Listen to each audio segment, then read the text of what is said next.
But our opponents and some who claim to be our allies and pay lip service to the pro-life movement seek to neutralize the political action of pro-lifers and create political confusion in the church. The first way is by telling you as pro-lifers, and you're ready, you know this one, you're not really pro-life. Unless you support open borders, universal health care, universal basic income, you oppose war, you oppose police brutality, you're out there marching, calling America systemically racist. Yeah, so if you do all those things, you're really pro-life. It's ridiculous. It's scandalous. No other movement that has a narrowly minded focus towards solving one injustice is levied with criticisms that they're not really for or against the things that they are unless they adopt responsibility for a whole other cornucopia of societal ills. And too many pro-lifers, out of a desire to avoid accusations of hypocrisy, will accept this premise, that we have to expand the pro-life vision to somehow solve all injustices in order to be truly pro-life. Now, does this mean that Christians in their personal life don't have a responsibility to love all neighbors? No, of course not. In our personal lives, we have a broad and inclusive responsibility and ethic to love all neighbors.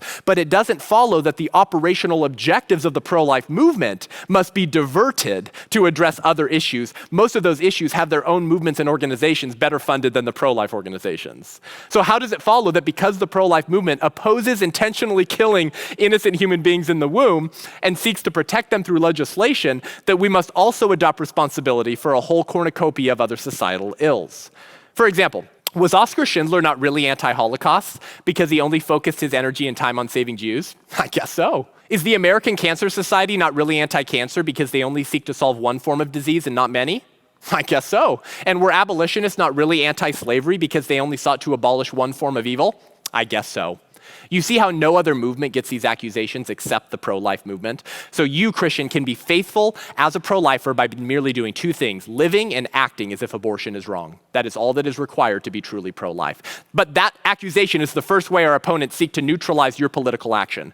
The second is they tell you, well, pro-lifers shouldn't be single-issue voters, don't you know? You need to weigh all of the issues on the same moral playing field. So you see, tearing the arms off of preborn children is morally equivalent to universal health care. You need to balance all life issues equally when you go to the polls. And my only question for our brothers and sisters who levy that accusation at us is, would you say the same thing about slavery? Would you insist that Republican abolitionists in the 1850s needed to actually vote for the Democratic Party? Because even though they were the party of slavery, they were addressing other life issues that were very important, and you needed to weigh those as equal with legalized slavery and whipping of blacks when you go to the polls. Ridiculous. Abortion is not the only issue of our day, granted, any more than slavery was the only issue of the day in the 1850s or killing Jews was the only issue of the day in the 1940s. But weren't they both the dominant issues of their day? While many issues are important, they do not all carry the same moral weight. So this selective application of the single issue voting critique reveals that our critics and some pro-lifers who have adopted this belief either don't believe the unborn to be fully human, or if they do believe the unborn is fully human, they don't think that the genocide of unborn children is serious enough to justify a single issue vote. But it is.